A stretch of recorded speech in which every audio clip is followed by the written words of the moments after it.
وہ ہاتھ رکھتے ہیں دست و دعا نہیں رکھتے. دائبٹ عمل کرو, میں آگے نہیں چلوں گا.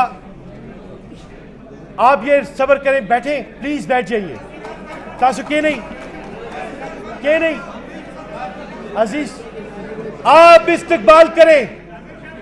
محترم مہمان خصوصی سے قبل ہمارے آخری مقرر محترم جناب لطیف کھوسہ صاحب کا بھرپور تالیوں میں استقبال کیجئے.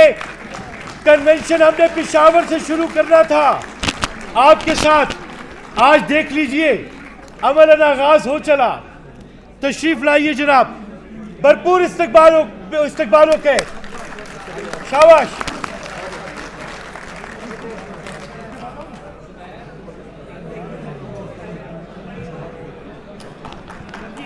بسم اللہ الرحمن الرحیم. مہمان خصوصی جناب عمر ایوب صاحب, شاداب جعفری صاحب,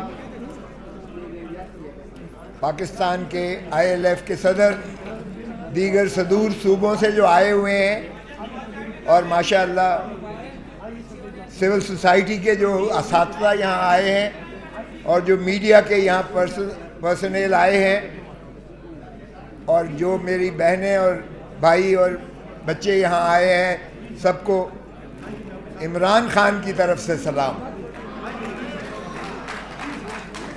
یہ بڑی, ہم جس آگ کا دریا سے گزر کے آئے ہیں, آپ کو سبھی کو اندازہ ہے یہ 2 سال میں اس ملک کے ساتھ جو کھلواڑ ہوا ہے, یہ ایک تاریخ میں ایسا رقم کیا جائے گا. اور جو کل فیصلہ کیا ہے سپریم کورٹ نے, 45 سال کے بعد جو فیصلہ کیا ہے سپریم کورٹ نے کہ جی ایک شخص جس کو پھانسی دے دی گئی اس کو انصاف فراہم نہیں کیا گیا, ڈیو پروسیس آف لا نہیں کیا گیا, آبزرو کیا گیا, اور قانونی تقاضے نہیں پورے کیے گئے. 45 سال کا عرصہ سپریم کورٹ نے لگایا یہ فیصلہ کرنے میں, اور اپنے ماتھے سے قلم کا جو ہے ٹیکا اتارنے کی کوشش کی. لیکن میں پوچھتا ہوں, کیا یہ انصاف ہے؟ آج انہیں یہ نظر نہیں آتا. میں تقاضا کرتا ہوں, اور ہم نے پارلیمنٹ کے فلور پر تقاضا کیا کہ آپ 9 مئی اور 9 فروری 9 مئی اور 9 فروری اس کا بھی ذرا احاطہ کر لیجئے گا. ایک جوڈیشل کمیشن بٹھائیں اور آپ دیکھیں کہ کیا مماثلت ہے. کیا پھر ایک پاکستان کی دل کی دھڑکن جس کو عمران خان کہتے ہیں, کیا یہ 9 مئی کا شاخسانہ جو ہے یہ آرکیسٹرڈ ایک فراڈ نہیں تھا اس قوم کے ساتھ اور ملک کے ساتھ؟ یہ کھلواڑ نہیں تھا عوام کی 25 کروڑ عوام کے ساتھ کہ ایک شخص جو پاکستان کی عوام کا مستقبل کا جو ہے ایک تابناک ستارہ ہے, اس کو منہدم کرنے کے لیے 9 مئی کا ایک رچایا گیا, ایک تماشا رچایا گیا, اور اس کی آڑ میں 10,000 PTI کے لوگوں کو پابند سلاسل کیا گیا.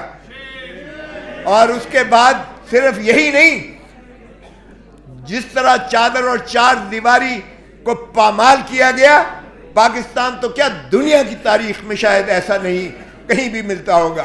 یہ تو ہلاکو اور چنگیز خان کی بربریت سے بھی آگے گزر جاتی ہیں جب ہم دیکھتے ہیں کہ جس طرح سے چادر اور 4 دیواری کو پھلانگ کر جس طرح سے لوگوں کو گرفتار کیا گیا, جس طرح عورتوں کو پابند سلاسل کیا گیا, جس طرح بیٹیوں کو اٹھایا گیا, جس طرح ماؤں کو اٹھایا گیا, جس طرح بہنوں کو اٹھایا گیا, اور پھر جس طرح سے بلیک میل کیا گیا کہ ان کی ویڈیوز بنا کر اور پھر ان سے جو ہے جا کے میڈیا پر لا کر اور ان کے سے توبہ طائب کروا کر اور کسی اس کی مذمت کروائی گئی اور کہا گیا کہ PTI سے میں توبہ طائب ہوتا ہوں یا ہوتی ہوں.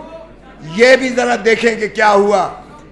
اور پھر اس کے بعد چلتے جائیے گا ذرا کہ جو ظلم اور بربریت روا کی گئی، عمران خان کو بائیو میٹرک کمرے سے، اسلام آباد ہائی کورٹ کے بائیو میٹرک کمرے سے گرفتار کیا گیا، وردی میں لوگوں نے گرفتار کیا، اور سپریم کورٹ نے فیصلہ دیا کہ یہ تضحیک ہے عدلیہ کی، اور سپریم کورٹ نے انہیں مخلصی دی عمران خان کو۔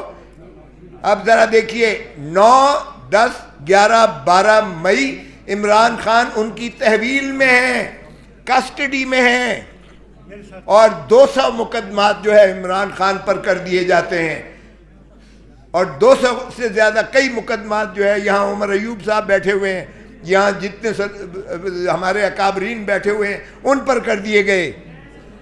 یہ ایک ایسی ظلم اور بربریت کی داستان کی گئی، کبھی آپ نے ایسا سنا ہوگا؟ ایک شخص شر قتل ہوتا ہے کوئٹہ میں، خان کے فرشتوں کو نہیں پتا، اور خان کو اعانت میں جو ہے کر دیا جاتا ہے، ملزم بنا دیا جاتا ہے، اور P S to P M جو آج انفارمیشن منسٹر بننے جا رہے ہیں، فراڈ کے اس بنیاد پر 9 فروری کے فارم 47 کی وجہ سے جس کو وزیر اعظم بنایا گیا ہے اور جو وزارتیں حلف لینے جا رہے ہیں، وہ آپ کے مینڈیٹ پر ڈاکہ مار کے کیا گیا ہے۔ ایک پارٹی جس کو باندھ کر، ہاتھ پیر باندھ کر اس کو میدان جنگ میں اتارا جاتا ہے، اور دوسری طرف پورا زبردست مسلح ہو کر ایک دیو قامت جو شخص آتا ہے، اور آفرین ہے عوام پر کہ عوام نے اسے چاروں شانے چت کر کے گرایا، اور ہاتھ پیر بندھے ہوئے پہلوان کو انہوں نے جتا دیا۔ اور یہ جو فراڈ ہوا ہے، الیکٹورل فراڈ، اسی لیے ہم نے تقاضا کیا ہے جوڈیشل کمیشن بنایا جائے۔ چیف جسٹس صاحب، آپ کو یہ فراڈ نظر نہیں آتا؟ عوام کے مینڈیٹ پر ڈاکہ ڈالا گیا ہے، ریاست پر ڈاکہ ڈالا گیا ہے، یہ آپ کو نظر نہیں آتا؟ اور پھر بندر بانٹ ہو رہی ہے۔ جب شہباز شریف وزارت عظمیٰ کا امیدوار بنا تو ہم نے اعتراض کیا، عمر ایوب نے اعتراض کیا، میں نے وکالت کی کہ یہ شخص جو اپنے حلقے سے ہارا ہوا ہے وہ یہاں بھی گھس بیٹھیا ہے اسمبلی میں، اور وہ سارے پاکستان 25 کروڑ عوام کا چیف ایگزیکٹو کیسے بن سکتا ہے؟ اور ہم نے کہا کہ اس کو ذرا فورنزک کروا لیں، فارم 47 دیکھ لیں، فارم 45 دیکھ لیں، اور انہوں نے اگلے دن ویب سائٹ پر ڈالا الیکشن کمیشن نے، اور بچے نے دیکھا کہ کتنا بڑا فراڈ۔ اور بھائی تم نے 825 کو اگر 325 کیا تو کم از کم کوئی عقل تو استعمال کر لیتے، یا آپ نے 1500 میں